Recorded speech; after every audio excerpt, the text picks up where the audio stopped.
Assalamu alaikum, brothers and sisters. In today's 7th part of Ramadan Self-Improvement Challenge, we will talk about gratitude, simply said thankfulness. It isn't just a fleeting emotion or a passive acknowledgement of blessing, it's a profound mindset that shapes our souls and transforms our lives. It's about embracing a life infused with love and humility, where we recognize and appreciate the countless blessings that graced our existence. But how do we truly embody gratitude and make it an integral part of our daily lives?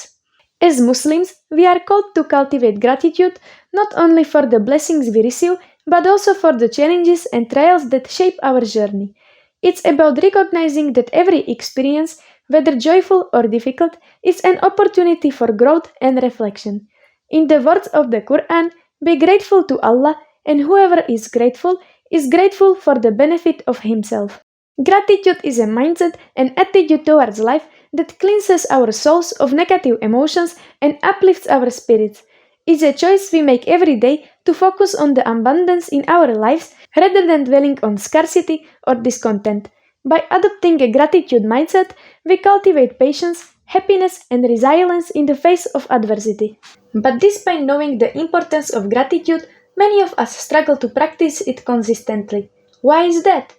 Perhaps it's because we haven't fully grasped what it means to be grateful in Islam or how to incorporate gratitude into our daily lives effectively.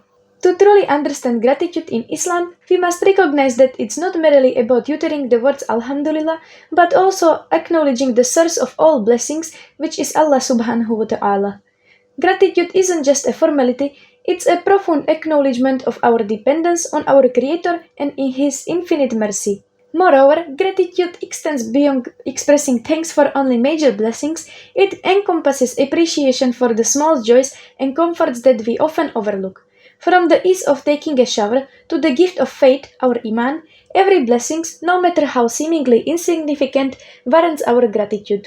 Practicing gratitude requires a shift in mindset from focusing on what we lack to appreciating what we have.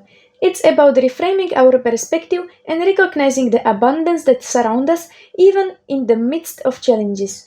By adopting a gratitude mindset, we break free from the cycle of negativity and scarcity, paving the way for spiritual growth and contentment. However, cultivating gratitude is not always easy. It requires active efforts and conscious choices to shift our focus from complaints to appreciation. We must strive to overcome the tendency to compare ourselves to others or dwell on our shortcomings. Instead, we should strive to appreciate the unique blessings that Allah Azza wa Jal has bestowed upon us. Now, I would like to show you a story that I think embodies the meaning of gratitude in Islam that I have been talking about. There was a man named Abdullah who in his travels ended up on a small hill where he came across a tent. The tent was badly torn and wind was blowing fiercely through it. So Abdullah peered in and saw a very old man, blind, with no hands, no use of his legs. He was basically paralyzed. All he was repeatedly saying as he lay on the ground was, "All praise is due to Allah who has preferred me in blessings to so many of his servants." Abdullah greeted the old man and said, "I am a traveler and wanted to ask you a question." The old man said, "I will respond to your question, but you must do me a favor first." Abdullah agreed and then asked, "Why is it that I see you in the situation that you are in, that you are not able to walk? You do not have hands and you are blind. You do not have any wealth whatsoever, and you are thanking Allah for preferring you over so many of his servants." The old man asks, "Do you not see that I am of sane mind?" Abdullah replied, "Yes." The old man asked, "How many of the believers of Allah are insane?" Abdullah said, "Many." The old man replied, "Then, Alhamdulillah, all praise is due to Allah, who has preferred me over so many of his insane servants." Then he asked, "Do you not see that I am able to hear?" Abdullah replied, "Yes." The old man asked, "How many of the servants of Allah are deaf?" Abdullah replied, "Many." The old man said, "Then, Alhamdulillah, who has preferred me over so many of his deaf slaves."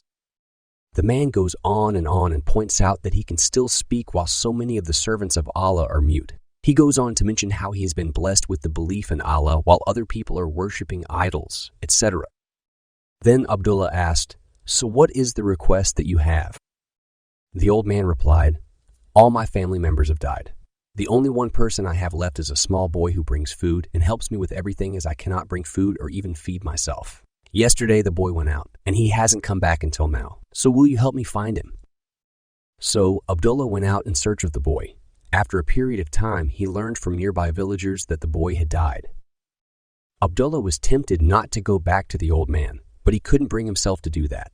So he started making his way back, and on the way he remembered the trials of the prophet Ayub. He entered the tent. The old man immediately knew that the boy was found. He asked, "Where did you find him?" Abdullah said, "I will ask you a question first. Who is more beloved to Allah, you or his prophet Ayub?" The old man said, "No doubt it is Prophet Ayub."